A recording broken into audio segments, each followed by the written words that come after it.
միջոց մեկական հարցեր։ Պարոն Պապիկյան, Ադրբեջանի ղեկավարը, այն ֆոնին, երբ Հայաստանի ղեկավարը խոսում է, որ օգոստոսի 8-ից Հայաստանում խաղաղություն է հաստատվել, ուրիշ իրողություն ունեն հայ ժողովուրդը, ուրիշ իրողություն է ապրում,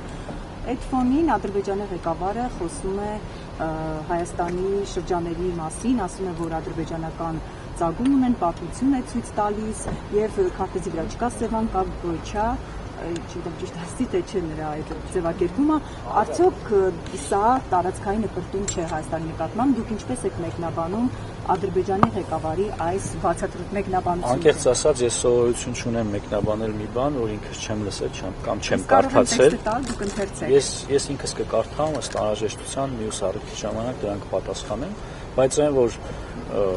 Ադրբեջանի հռետորաբանությունը կտրուկ օգոստոսի 8-ից հետո իջել է, փոխվել է եւ դա տեսանելի է նաեւ սահմանում, ինչը ես կարող եմ ասել որպես պաշտպանության նախարար, դա փաստ է։ Եվ երբ մենք խոսում ենք փաստացի խաղաղության մասին, դա ամենևին հորինված չէ, դա իրականություն է։ Շնորհակալ։ Դուք եք տեսնում խաղաղարար մոտեցումներ Ալիևի կողմից։